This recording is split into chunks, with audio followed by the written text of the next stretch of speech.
우리 하나님 말씀 보겠습니다. 신명기 14장 2절 한 절 보겠습니다.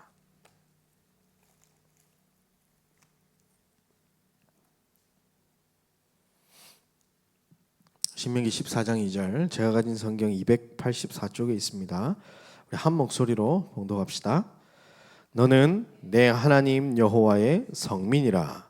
여호와께서 지상 만민 중에서 너를 택하여 자기 기업의 백성으로 삼으셨느니라. 아멘. 우리 신앙생활 하면서 가장 중요한 기준이 되는 것이 있습니다. 그것이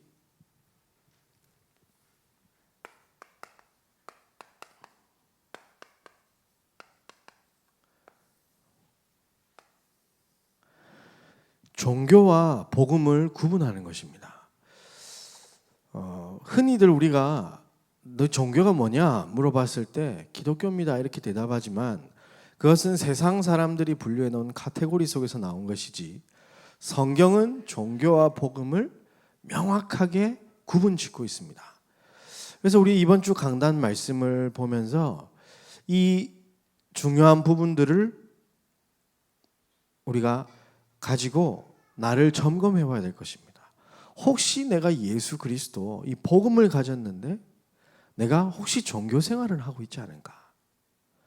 내가 정말로 이 주신 복음을 누리고 복음 속에서 참된 행복과 기쁨, 평안이 있는가 한번 확인해 보시길 바랍니다. 자, 종교와 복음의 가장 큰 차이점은 뭐냐면 사람에서 출발하는 것이 종교입니다.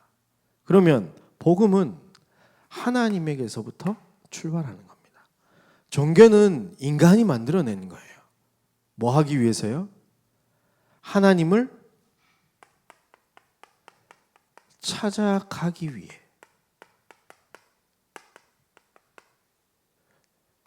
인간이 하나님을 찾아가기 위하여 만든 것이 종교입니다.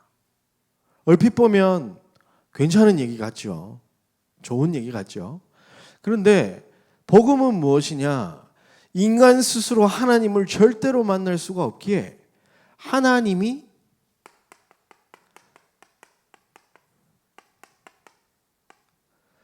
찾아오신 겁니다. 완전히 다르죠. 하나님을 만나기 위해서 인간이 종교는 찾아 올라가는 것이고 복음은 우리 스스로 절대 하나님을 만나서 행복한 구원의 이 길에 이르지 못하기 때문에 하나님이 직접 사람의 몸을 입고 이 땅에 오신 것입니다. 그래서 이것이 우리 신앙생활의 가장 중요한 기준이 되어야 됩니다. 그래서 보면 인간이 찾아가기 때문에 그 기준이 뭐가 됩니까? 행위가 되는 거예요. 곧 율법이라고 합니다. 복음은 무엇이냐? 기준이 믿음입니다. 이것은 결국 보응을 가져다 줍니다. 내가 뭘 했기 때문에 이렇게 해주시겠지. 내가 새벽 기도했기 때문에 하나님이 복 주시겠지. 내가 철야 기도했기 때문에 기도 응답 주시겠지. 그걸 보고 종교라고 합니다. 내가 이것을 못해서 혹시 우리 집에 이런 문제가 왔나? 이런 것들이 다 종교생활이라는 겁니다. 그런데 복음은 하나님의 은혜로 말미암아 주어진 것입니다. 그래서 우리는 이 예수 그리스도 그 십자가 보혈의 피로 말미암아 주어진 은혜 이 속에서 우리 인생의 날마다 발견되어져야 할 줄 믿습니다. 그 속에서 평안을 누리고 그 속에서 기쁨도 누리고 그 속에서 행복도 찾아가는 겁니다.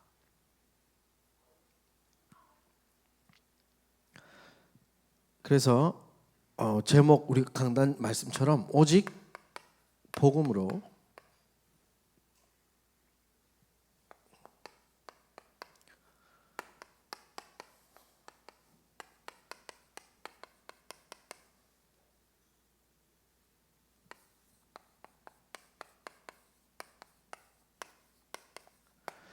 틀을 갖춰서 하나님의 성민다운 삶을 살아가시기를 주의 이름으로 축복합니다. 왜냐? 이 복음 속에 있으면 성민이 성민답게 살 수 있는데요. 종교 속에 있으면요. 예수 믿는데 왜 이렇게 뭔가 부담되고요. 예수 믿는 게 이상하게 어렵고요. 예수 믿는 게 이상하게 뭔가 나를 얽매이고 쪼여오게 만드는 겁니다.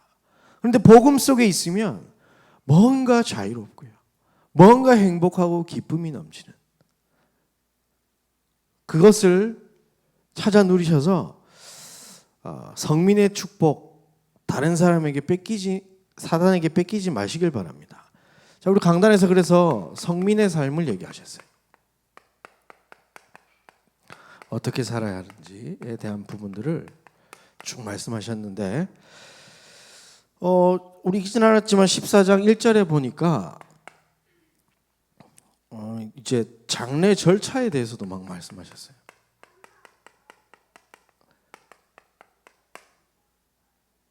죽은 자를 애도할 때 자기 몸을 베지 말고 인중의 털도 밀지 마라. 왜냐 이건 애굽 사람들이 살아갔던 그 방식이기 때문에 너희는 이제 구원받은 하나님의 백성이니까 그렇게 살 필요 없다 이렇게 말씀하셨고요. 이제 음식에 대한 부분들이었습니다.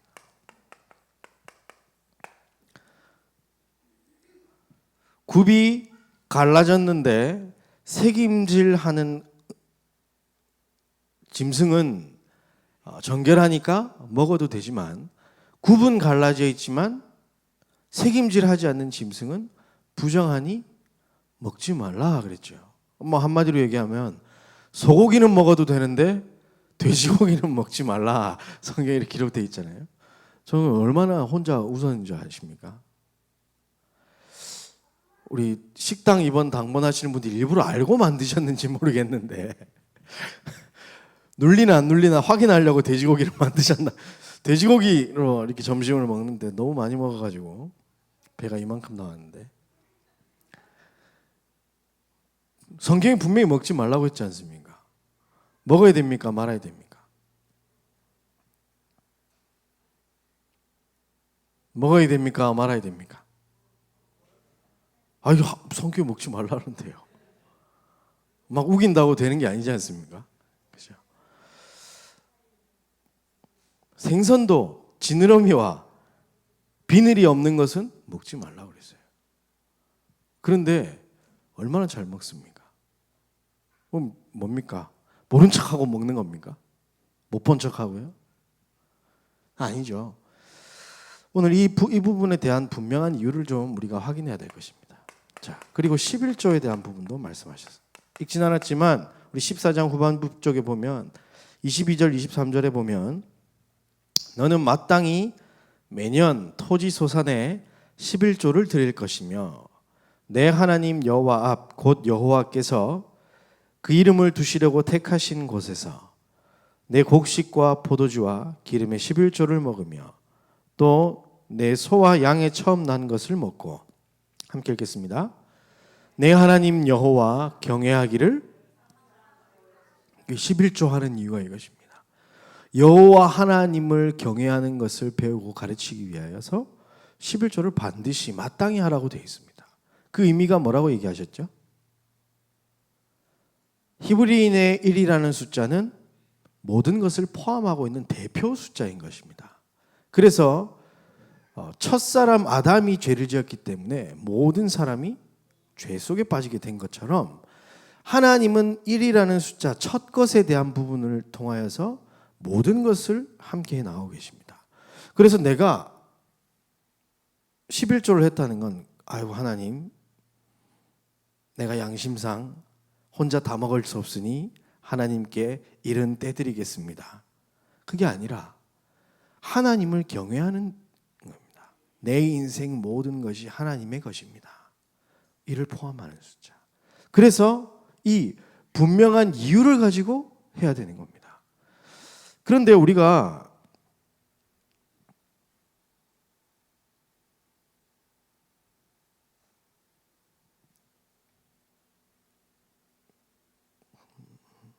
지금 살고 있는 시대는 이렇게 살아야 됩니까? 말아야 됩니까? 그것이 이제 문제거든요. 그대로 해야 됩니까? 말아야 됩니까? 11조 떼먹으면 지옥 갑니까? 11조 해야 됩니까? 말아야 됩니까? 고기는 안 먹어도 된다면서 11조는 해야 됩니까? 이게 무슨 모순입니까? 복음으로 고기는 먹어도 되는데 11조는 복음으로 해야 됩니까? 그죠? 우리가 여기에 대한 분명한 기준을 가지고 신앙생활을 해야 되는 겁니다. 왜냐? 그 의미를 잘못 알고 있으면 내가 종교생활하고 있는지 복음생활하고 있는지 구분이 안 가는 겁니다. 그래서 알 수 없게 나를 뭔가 쪼이고 있다. 뭔가 부담이 된다. 뭔가 나를 힘들게 한다. 신앙생활이. 그러면 거의 대부분이 이 속에 있다가 보시면 돼요. 근데 우리가 너무나 자연스럽게 늘 해왔기 때문에 그런 것들이 의미를 찾지 못하고 하다 보니까 부담이 되어지고 힘들어지는 것들. 자, 그런데 지금은 이런 시대를 보고 우린 율법 시대라고 했어요. 근데 지금은 어떤 시대입니까? 이건 예수께서 모든 걸 다 끝내기 이전의 이야기예요. 십자가 지시기 이전에. 이전에는 요거 안 하면 어떻게 해야 되죠? 안 먹으면, 이게 잘못 먹으면 죽어야 됩니까? 하나님이 죽지 않고 살 길을 내어두셨어요. 그게 바로 번제에서 죄 용서 받는 겁니다. 뭐 해가지고? 피 잡아가지고, 피 흘려가지고 죄 사함 받고 다시 하나님 앞에 나올 수 있도록 그렇게 만들어 놓은 거예요. 근데 예수님께서 이 땅에 오신 이제 이 복음 시대, 복음 시대에는 우리가 양 잡고 소 잡고 피 잡아서 죄 사함 받을 필요 있을까요? 없을까요? 없습니다. 오직 예수 그리스도, 그분을 선포하고 묵상하고 고백하고 기도할 때 우리는 여기에서 자유해질 수 있는 겁니다. 왜냐? 예수님께서 십자가에서 다 끝내버리셨기 때문입니다. 자, 갈라디아서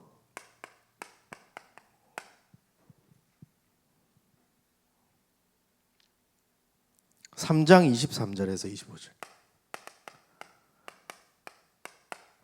한번 보겠습니다. 자, 믿음이 오기 전에는 우리는 율법 아래에 매인바 되고 계시될 믿음의 때까지 갇혔느니라. 이같이 율법이 우리를 그리스도께로 인도하는 초등교사가 되어 우리로 하여금 믿음으로 말미암아 의롭다함을 얻게 하려 함이라. 믿음이 온 후로는 우리가 초등교사 아래에 있지 아니하도다. 이전 성경에는 뭐라고 되어 있습니까? 몽학선생이라고 되어 있어요.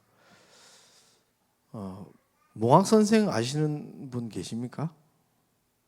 없어서 이제 초등교사로 바뀌었는 것 같은데, 율법은 폐기가 된 것은 아닙니다. 예수님께서 다 이루셨지만 율법을 통하여서 자, 내가 이 속에 있는지 이 속에 있는지 확인할 수 있는 그것으로 인도하는 초등학교 교사 같은 역할을 한다는 거예요.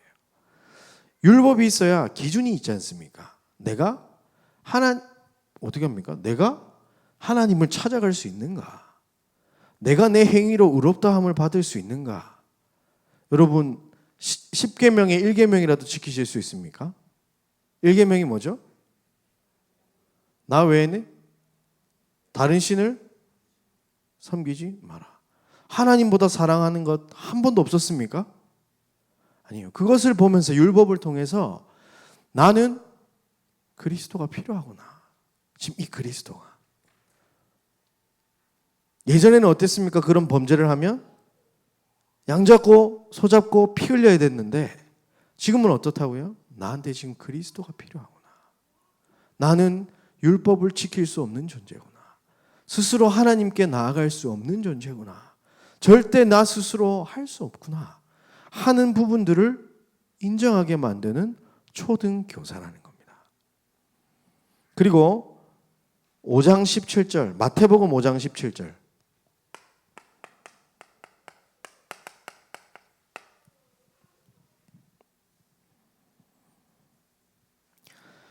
내가 율법이나 선지자를 폐하러 온 줄로 생각하지 말라. 폐하러 온 것이 아니요 완전하게 하려 함이라. 예수님께서 십자가에서 죽으시고 부활하심으로 율법은 완전해졌습니다. 완성되어졌습니다. 우리는 그래서 예수 그리스도를 붙잡는 것이 우리 복음 시대의 율법을 지키는 것입니다. 그 속에 살아가는 것입니다. 자, 그리고 로마서 10장 2절에서 4절.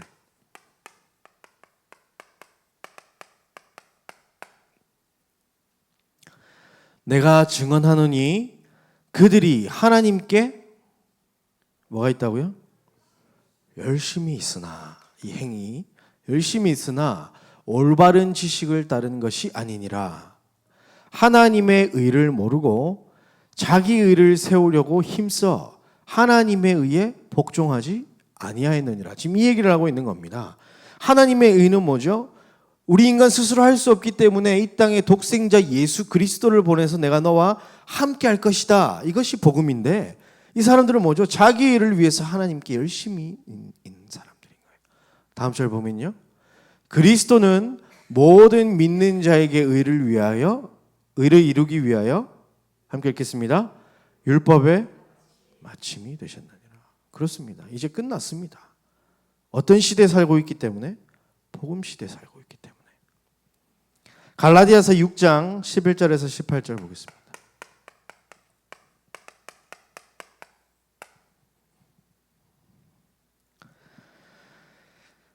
심지어 어느 정도까지 갔냐? 할례를 받아야 되냐 말아야 되냐 뭐 이렇게 나왔어요. 할례 받아야 됩니까? 받지 말아야 됩니까? 언약의 증표인데요. 하나님 백성 자녀라는 증표인데요. 받아야 됩니까? 안 받아야 됩니까? 이제 그 얘기를 하고 있는 겁니다. 내 손으로 너희에게 이렇게 큰 글자로 쓴 것을 보라. 무릇 육체의 모양을 내려 하는 자들이 억지로 너희에게 할례를 받게 함은 그들이 그리스도의 십자가로 말미암아 박해를 면하려 할 뿐이라. 할례를 받은 그들이라도 스스로 율법은 지키지 아니하고 너희에게 할례를 받게 하려 하는 것은 그들이 너희의 육체로 자랑하게 함이라. 믿고 안 믿고를 떠나서 일단 몸에 할례를 행해야 된다. 뭐 지금 이런 얘기를 지금들 하고 있는 겁니다. 자, 15절을 보면요. 그러나 내게는 우리 주 예수 그리스도의 십자가 외에 결코 자랑할 것이 없나니 그리스도로 말미암아 세상이 나를 대하여 십자가에 못 박히고 내가 또한 세상을 대하여 그러하니라. 할례나 무할례가 뭐라고 돼 있죠? 아무것도 아니로되 오직 새로 지으심을 받는 것만이 중요합니다. 지금 그렇습니다. 지금 할례를 해야 됩니까? 안 해야 됩니까? 이게 구원의 기준이 아니란 말이죠. 그런데 할례한 것 가지고 막 자랑하고 믿진 않으면서 이게 인간의 행위로서 이런 모든 부분들을 찾아가는 걸 보고 종교라고 합니다. 근데 이런 것이 지금 중요한 게 아니라고 얘기하죠. 16절에 보면 무릇 이 규례를 행하는 자에게와 하나님의 이스라엘에게 평강과 긍휼이 있을지어다. 이 지금 할례를 행하는 규례를 얘기하는 겁니다. 그러면서 17절에 이후로는 누구든지 나를 괴롭게 하지 말라. 함께 읽겠습니다. 내가 내 몸에 예수의 흔적을 지니고 있노라. 무슨 말입니까? 하나님이 할례를 행하게 하신 이유가 뭡니까? 남자아이가 그 할례를 받고 하루에 몇 번씩이라도 그것을 보면서 화장실 갈 때마다 보면서 우리의 하나님이 주신 언약을 기억하라. 그것 때문에 주신 거거든요.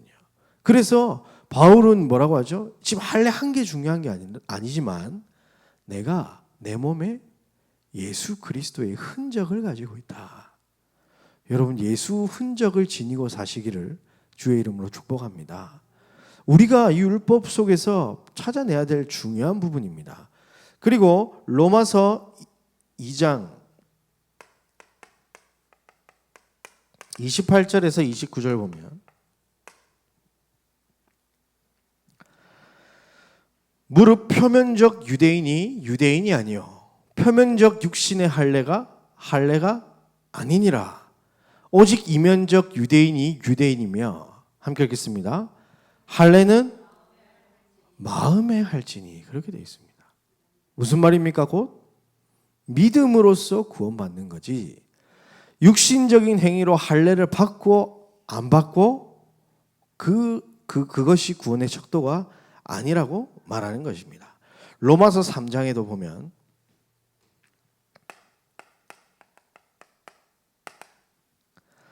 23절로 31절 보면 모든 사람이 죄를 범하였음에 하나님의 영광에 이르지 못하더니 그리스도 예수 안에 있는 속량으로 말미암아 하나님의 은혜로 값없이 의롭다 하심을 얻은 자 되었느니라. 그죠? 하나님께서 찾으셨어요. 우리가 값을 지불하고 얻은 구원이 아니라 값없이 주셨어요. 왜냐? 우리의 것으로는 구원을 살 수가 없기 때문에 하나님이 선물로 주신 겁니다. 절대 우리 인간의 노력과 힘, 우리가 가진 것으로는 구원을 받을 수 없고 하나님 만날 수 없기 때문에 하나님이 직접 찾아오셨다는 걸 얘기하는 겁니다. 자, 27절 보면요. 그런즉 자랑할 때가 어디냐? 있을 수가 없느니라. 무슨 법으로나 행위로나 아니라 오직 믿음의 법으로나. 우리의 행위로 구원받는 게 절대 아닙니다. 28절에 보니까 그러므로 사람이 의롭다 하심을 얻는 것은 율법의 행위에 있지 않고 믿음으로 되는 줄 우리가 인정하노라. 아멘. 30절 보면요. 할례자도 믿음으로 말미암아 무할례자도 믿음으로 말미암아 의롭다 하실 하나님은 한 분이시니라. 지금 할례가 중요한 게 아니라 믿음으로 구원받는다는 것을 말하고 있습니다. 31절 그런즉 우리가 믿음으로 말미암아 율법을 파기하느나 그럴 수 없느니라. 도리어 율법을 굳게 세우느니라. 진짜 복음을 알게 되면요. 아까 말씀하신 것 진짜 수준 높은 겁니다. 11조 해야 됩니까? 하지 말아야 됩니까? 이게 통과되어져서 나오는 율법이 진짜 신앙생활인 겁니다. 내가 하나님 만나기 위해서 구원받기 위해서 나에게 좀 이익을 얻기 위해서 막 하나님 앞에 나아가서 하는 것을 보고 율법이라고 합니다. 그런데 내게 주신 은혜로 말미암아 그 감사와 기쁨과 축복 때문에 나도 모르게 하나님의 말씀을 지키게 되는 겁니다. 여러분 전도해야 됩니까? 말아야 됩니까? 해야 됩니까? 말아야 됩니까? 여러분 제일 유명한 말이 있지 않습니까? 전도는 하는 것이 아니다 되어지는 것이다. 그게 복음입니다. 여러분 11조 해야 됩니까? 11조가 되어져야 정상적인 신앙생활인 겁니다. 여러분 하나님 앞에 예배를 빠져야 됩니까? 빠지지 말아야 됩니까? 예배가 되어져야 되는 겁니다. 예배를 빠지면 안 돼. 이걸 보고 율법이라고 합니다. 그런데 진짜 복음을 누리고 있는 사람은 이 은혜로 말미암아 헌신도 되어지고 전도도 되어지고 선교도 되어지고 이 지금 우리의 의가 필요합니까? 아니요. 우리가 할 수 없기 때문에 하나님이 하시는 겁니다. 전도도 마찬가지고 헌신도 마찬가지고 11조도 마찬가지고 모든 신앙생활은 이렇게 해야 되는 것입니다. 그런데 우리가 신앙생활을 오래 하다 보니까 의례적으로 좀 해야 되지 않을까 해서 하다 보니 여기에 빠질 수밖에 없는 겁니다. 자, 고린도전서 8장 8절에서 13절 보겠습니다.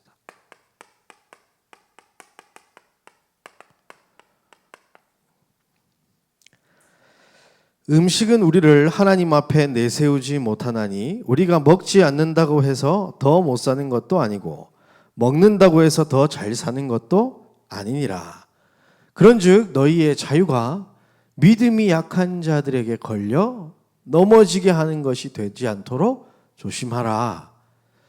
자식 있는 네가 우상의 집에 앉아 있는 먹는 것을 누구든지 보면 그 믿음이 약한 자들의 양심이 담력을 얻어 우상의 재물을 먹게 되지 않겠느냐. 그러면 내 지식으로 그 믿음이 약한 자가 멸망하나니 그는 그리스도께서 위하여 죽으신 형제라. 이같이 너희가 형제에게 죄를 지어 그 약한 양심을 상하게 하는 것이 곧 그리스도께 죄를 짓는 것이니라. 그러므로 만일 음식이 내 형제를 실족하게 한다면 나는 영원히 고기를 먹지 아니하며 내 형제를 실족하지 않게 하리라. 이게 복음을 누리는 자의 진수인 겁니다. 진짜 신앙생활인 거예요. 내가 우상에게 드린 재물을 먹어도 되고 먹어도 되지 않는다. 그런데 그것을 보고 같이 믿는 우리 신자들이 실족한다면 굳이 그것을 먹을 필요가 있겠느냐. 영원히 나는 고기를 먹지 않겠다. 그렇게 말하는 겁니다. 뭐죠? 율법을 폐기하려 온 그리스도를 붙잡은 게 아니라 율법을 완성하신 그리스도와 함께 살아가는 것이죠. 자, 한 군데 더 보겠습니다. 고린도전서 10장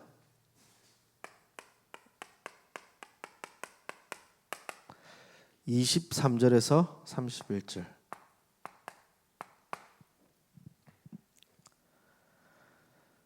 (23절을) 우리가 같이 한번 보겠습니다. 이게 진짜 신앙생활의 중요한 부분입니다. 모든 것이 가하나 모든 것이 유익한 것은 아니요 모든 것이 가하나 모든 것이 덕을 세우는 것은 아니라고 말하죠. 이게 진짜 복음 누리는 자, 성숙한 신앙생활을 하는 우리 분들이 가져야 될 자세인 것입니다. 모든 것이 가하죠, 복음 안에서. 하지만 모든 것이 가하지 않다라는 얘기예요. 초신자들에게 지난 주간 집중신학원 한다고 해서 RTS 한다고 해서 이제 갔었는데 거기에 이제 중직자가 전도해서 이제 키운 새 가족, 또 그 새 가족이 전도해서 이제 온 또 새 가족, 이렇게 해서 와서 간증을 하는 걸 봤는데 장로님은 신앙생활을 어릴 때부터 아주 오래 하신 분이었어요. 그런데 이 지금 안수 집사님 된 이 그 장로님이 키운 새 가족은 완전 생 불신자로 살았는데 이제 나이 36 거의 40 다 돼서 예수를 영접한 겁니다. 하시는 일은 이제 좀 현장 일이셨어요. 근데 사업적으로 이렇게 현장 일을 하셔서 좀 거친 인생을 살고 계셨어요. 근데 또 뭐 우여곡절 끝에 예수를 믿고 교회에 딱 왔는데 미치겠더라는 겁니다. 뭐가 미치겠죠? 지금 앞에서 목사님 설교하시는 게 도저히 뭔지도 모르겠고 앞에서 쿵쾅쿵쾅 하는데 시끄러워 죽겠고 애들 막 뛰어다니까 정신사납고 그런 상태인 거예요. 그리고 어쩌죠? 담배를 피우고 싶어 죽겠는데 그 분위기가 여기서 담배 피면 당장 지옥 갈 것 같은 그런 분위기, 다들 쳐다볼 것 같은 이제 그런 거예요. 그런 마음으로 계속 교회로 왔다는 거예요. 불편한 마음으로. 그런데 이 장로님 다가가셔서 그런 게 아니라고 복음에 대한 부분들을 얘기해 준 겁니다. 우리 그런 신자들이 만약에 온다 어떻게 해야 됩니까? 어디 믿는 사람이 말이야. 그럼 됩니까? 청소년들 요즘 장난 아니거든요. 꼭 와가지고 오면 어떻게 해야 됩니까? 예수 믿는 사람이 어찌 감히 교회에서 그러지 말라고 하는 거예요. 바울이. 그 사람의 믿음의 양심과 따라서 너의 행실을 하라고. 구원과 전혀 상관없으니. 이 부분들을 우리는 좀 잘 알고 있어야 됩니다. 그런데 만약에 신앙생활 한 40년 하신 장로님이 그 초신자들 앞에서 막 담배 피고 술 먹고 이러면 어떻게 되겠어요? 그렇게 하지 말라는 얘기예요. 모든 것이 가하나 가하지 않다라는 거예요. 그래서 이 기준을 우리는 참 잘 찾아야 됩니다. 내가 복음 안에서 누리다 보면 하나님이 은혜로 주신 그 말미암아 그 속에서 자유함을 누리되 다른 사람들이 그것으로 인해서 실족하게 되어진다면 하지 않아야 된다는 겁니다. 다음 절 보면요. 누구든지 자기 유익을 구하지 말고 남의 유익을 구하라. 무릇 시장에서 파는 것은 양심을 위하여 묻지 말고 믿으라. 이는 땅과 거기 충만한 것이 주의 것임이라. 재미있는 것이 나옵니다. 불신자 중 누가 너희를 청할 때에 너희가 가고자 하거든 너희 앞에 차려놓은 것은 무엇이든지 양심을 위하여 어떻게 하라고 그러죠? 묻지 말고 먹으래요. 묻지 말고. 28절에 보면 누가 너희에게 이것이 재물이라 말하거든 알게 한 자와 그 양심을 위하여 먹지 말라. 고린도 지역은 계속 우상을 숭배해서 그 재물들을 막 나눠주고 팔고 했단 말이에요. 그래서 알고 굳이 먹을 필요 없으니까 묻지 말고 그냥 먹어라. 그렇게 얘기하고. 근데 누가 이게 우상에 드려진 재물이라 말하거든 먹지 마라. 그죠? 이 고기를 먹고 안 먹고의 본질의 문제가 아니에요, 지금. 보면.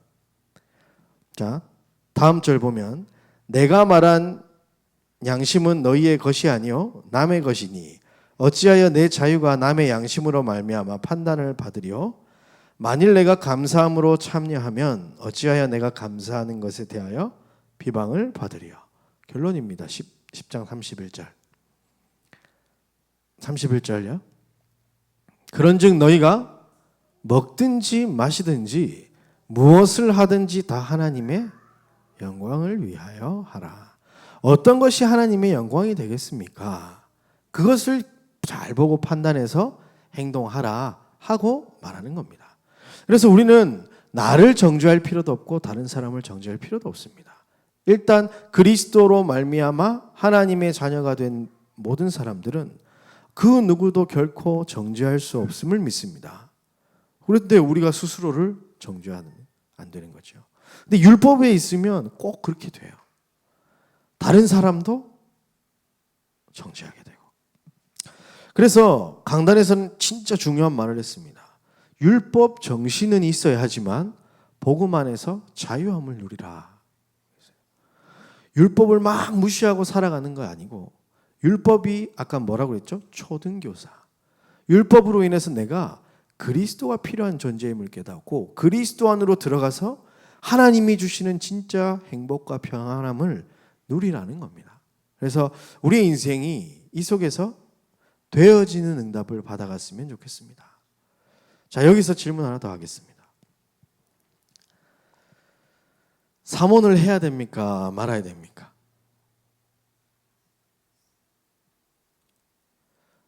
아침에 일어나면 말씀 붙잡아야 됩니까? 기도해야 됩니까? 전도해야 됩니까? 안 해야 됩니까? 아침에 일어나면 목사님께서 뭐라고 하셨죠? 주는 그리스도시요 살아계신 하나님의 아들이십니다. 고백하라 그랬어요. 해야 됩니까? 말아야 됩니까? 이제 확실하게 하시네. 되어져야 되는 겁니다. 이걸 했냐 안 했냐 자녀들에게 특별히 그거 하지 마시고 오늘 기도 수첩 봤냐 안 봤냐 이런 얘기 하지 마시라고요. 오늘 말씀 붙잡았냐 안 붙잡았냐 주일날 딱 집에 가가지고 그걸 보고 율법이라고 합니다. 종교생활이라고 합니다. 말씀을 붙잡을 수밖에 없는 그 맛을 보게 해줘야 되는 거예요. 내가 하나님은 지금도 말씀을 성취하고 나가시기 때문에 예배를 통해서 주신 이 하나님의 말씀을 붙잡지 않을 수가 없는 겁니다. 아니 예수 이름으로 기도할 때 하나님이 역사하시는데 기도하지 않을 수가 없는 겁니다. 아니 성령이 내 마음에 기쁨과 행복을 줘서 다른 사람한테 이 기쁨을 말하지 않을 수는 않고는 못 배기겠는데 말하는 거. 그게 되어져야지 오늘 전도했냐 안 했냐 기도했냐 안 했냐 말씀 붙잡았냐 안 붙잡았냐 이것은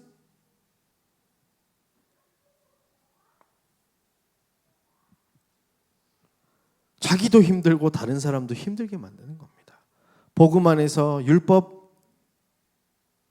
살지 마시고 참 자유함을 누리시고 되어지는 축복 속에 있으시기를 예수님의 이름으로 축복합니다. 그것이 진짜 복음입니다.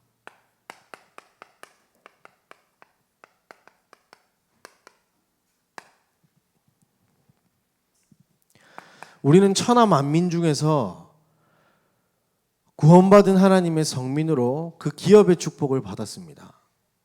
그럼 그 시작은 언제부터입니까? 아까 우리 찬송도 했죠. 바로 예수 그리스도.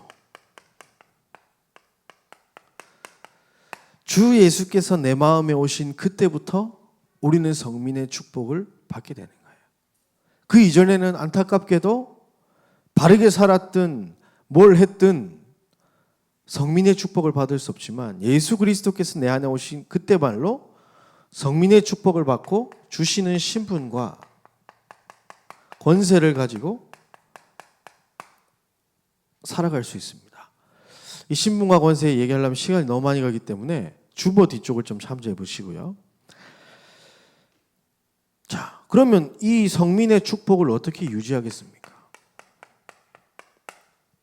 이미 여러분 시작되셨죠? 여러분 예수를 그리스도로 믿고 고백했다면 이미 우리에게 시작되어진 겁니다. 자, 그렇다면 진짜 중요한 것은 이겁니다. 성민의 축복을 유지할 수 있어야 되는 겁니다.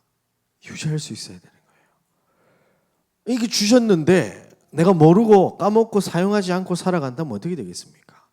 자, 그래서 가장 중요한 게 영적 상태예요.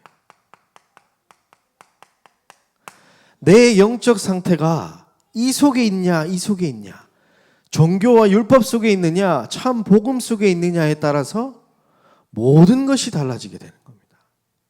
그래서 이것을 통해서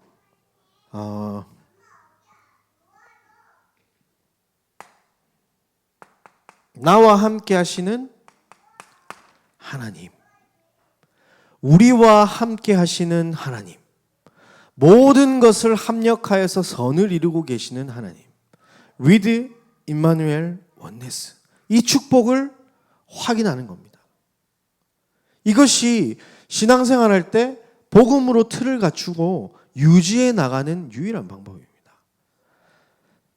그리고 이 영적 시스템을 만들라고 하셨어요.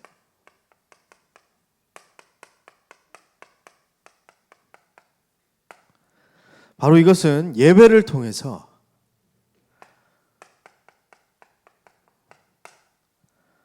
이걸 확인하는 겁니다. 하나님 주시는 말씀을 통해서 내가 지금 어떻게 가고 있구나. 마치 몽학 선생처럼 복음 속에서 내가 복음이 필요하구나. 또 내가 지금 복음을 누리고 있구나. 하나님의 말씀이 보이냐 안 보이냐가 그 척도가 됩니다. 하나님의 말씀이 내가 잘 들리잖아요. 그럼 내가 복음 누리고 있는 거예요. 그런데 이상하게 주일날 말씀 듣는데 잠이 온다. 목사님 음성이 이렇게 부드럽냐. 그러면 뭐죠? 내 상태가 지금 떨어지고 있구나. 그것을 확인하는 시스템이 예배예요. 예배 생각만 해도 기쁘다. 그럼 내가 지금 복음 누리고 있구나. 그것을 확인할 수 있겠죠. 그러면 그 시스템을 어디로 옮겨야 되겠습니까? 6일의 현장 속으로 옮겨야 되는 거예요. 매일매일. 아까 1의 숫자는 뭘 포함한다 그랬죠? 뒤에 모든 걸 포함한다 그랬어요. 주일 첫날 하나님 앞에 우리의 모든 것을 드려서 하나님의 말씀을 받아 그 말씀을 가지고 6일을 살아서 우리의 인생을 하나님 앞에 드리는 것. 그것이 예배이며 최고의 영적 시스템인 줄 믿습니다. 이것이 우리의 삶 가운데 실제로 되어져야 되는 겁니다. 그리고 이것을 영적 컨디션.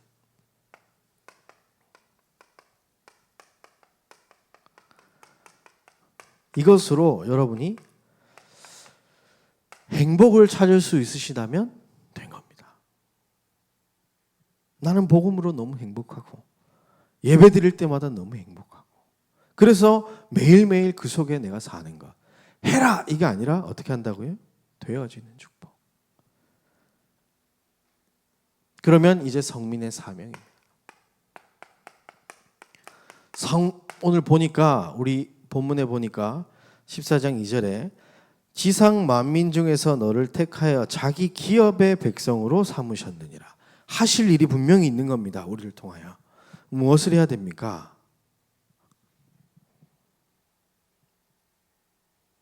조금 이해하기 쉽도록 제가 이스라엘 백성들의 그 여정을 통해서 제가 한번 다시 말씀드릴게요. 자, 이 시작은 언제 되어졌습니까? 출애굽한 구원받은 그때부터 시작이 되는 겁니다. 자, 그럼 어떻게 유지합니까? 이거는 이제 광야길을 생각하시면 돼요. 광야길에 하나님이 어떻게 하셨죠? 구름 기둥, 불 기둥으로 만나와 메추라기로 함께 하셨고 성막을 통해서 늘 함께 하셨습니다. 그 속에서 예배 속에서 행복을 누리도록 그렇게 하나님이 만들어 주셨어요. 그죠? 그러면 이제 사명은 어디를 향해 가는 겁니까? 가나안 땅. 이게 특별한 겁니까? 당연한 겁니까? 구원받은 이스라엘 백성이 당연히 걸어가는 길이 가나안 땅이었어요. 자, 그렇다면 우리는 뭡니까? 237개 나라 세계복음화를 위해서 이제 살아가는 겁니다. 그것은 특별한 것이 아니라 당연한 겁니다. 모든 축복이 그 속에 다 있기에 하나님은 그리로 우리를 인도하고 계시는 줄 믿습니다. 그럼 어떤 겁니까? 전도, 선교, 제자를 세우고 후대에게 이 언약을 전달하는 것. 이것이 우리의 사명입니다. 이것을 하기 위해서 뭐가 필요합니까?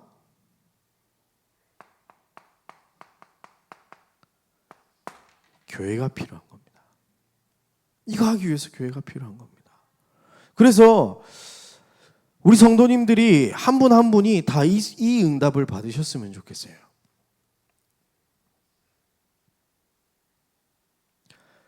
이번 주 전체 우리 본부 메시지 강단에서 스쳐 지나가면서 이런 말을 하셨어요.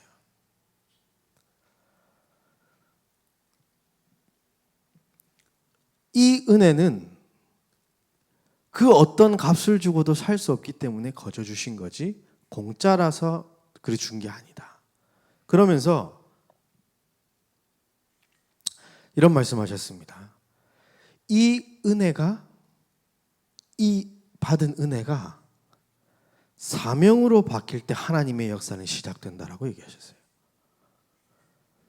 여러분에게 주어진 이 구원이라는 이 하나님의 주신 은혜가 237 세계복음화의 사명으로 바뀌어지시기를 예수님의 이름으로 축복합니다. 이것이 되어지는 헌신인 겁니다. 이것이 없는데 사명부터 출발한다. 그럼 뭐가 되겠죠? 이게 되는 거예요. 그래서 힘들고 부담되고 막 이렇게 돼요. 왜냐 잘하면 어떻게 되죠? 교만합니다. 아, 내가 이 정도 했지. 못하면 어떻게 되죠? 낙심해요. 기 죽어요. 말도 못해요. 교회 겨우 나왔다가 예배 메시지 때 잠깐 앉았다가 도망가고 막 이런다고요. 왜 그렇습니까? 시작이 중요한 겁니다. 여러분, 날마다 예수 안에 있는 이 구원의 축복을 누리시고 그 은혜가 변하여 세계복음화 237 세계복음화를 위해서 살아갈 수밖에 없는 사라지는 그런 응답이 있기를 바랍니다. 그것이 우리가 택함 받은 성민답게 살아가는 응답인 줄 믿습니다. 베드로전서 2장 9절에 보니까 너희는 택하신 족속이요 왕 같은 제사장들이요 거룩한 나라요 그의 소유가 된 백성이니 이는 너를 어두운 데서 불러내어 그 기이한 빛에 들어가게 하신 이의 아름다운 덕을 선포하게 하려 하심이라. 어두운 데에 있던 너희를 구원해서 그 기이한 빛으로 들어가게 하신 이를 선포하고 선전하게 하는 것이 당연한 축복 아니겠습니까? 그죠? 우리가 뭔가 특별한 것을 하는 것이 아닙니다. 출애굽한 이스라엘 백성이 가나안을 향해 가는 여정이 당연한 것인 것처럼 최고의 축복의 길인 것처럼 구원받은 우리가 세계복음화를 위해서 살아간다는 것, 그것은 당연하고 최고의 축복인 줄 믿습니다. 그래서 결론적으로 마태복음 11장 28절에서 30절 말씀을 보겠습니다. 피택 받으시는 이제 중직자들도 계시고 기존 중직자들도 계시고 중직자를 꿈꾸는 분들도 계십니다. 이 은혜로 받은 복음이 사명으로 바뀌어지는 그런 응답이 이 성경 말씀 속에서 좀 확인되어졌으면 좋겠어요. 수고하고 무거운 짐진 자들아 다 내게로 오라 내가 너희를 쉬게 하리라. 여러분 부담스럽고 힘든 거 있으면 예수님께 내려놓으시길 바랍니다. 내가 중직자로서 앞으로 이렇게 해야지 저렇게 해야지 그 무거운 짐 먼저 지시지 마시길 바랍니다. 사명을 먼저 지지 마시고 은혜 속으로 들어가시길 바라요. 저희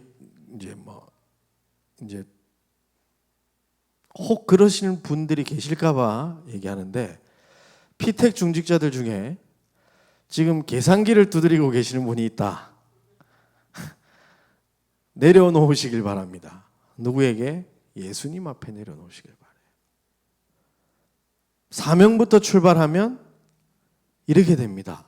그러면 결국 시험 들고 힘 빠져서 잘할 수 있는 사람이면 막 교만해질 테고 잘 못하는 사람이 되면 기죽고 낙심된다니까요. 그렇게 신앙생활 하지 마시길 바라고요. 무거운 짐진 것 다 예수님께 내려놓으시길 바라요. 그러면 어떻게 됩니까? 29절에 나는 마음이 온유하고 겸손하니 나의 멍에를 메고 내게 배우라. 그리하면 너희 마음이 쉼을 얻으리니 이는 내 멍에는 쉽고 내 짐은 가벼움이니라. 우리가 갖고 있던 그 모든 짐들을 예수께 내려놓고 예수님께서 주시는 237 세계복음화라는 멍에를 지고 살아가시길 바랍니다. 그 짐은 쉽고 가볍습니다. 내가 무언가를 해서 사명을 감당한다. 다 내려놓으시고요. 하나님께서 주시는 은혜로 말미암아 하나님이 행하시고 그 되어지는 축복 속에 우리 모든 피택 중직자가 있고 또 우리 모든 중직자들과 성도들, 렘넌트들이 있기를 예수님의 이름으로 축복합니다.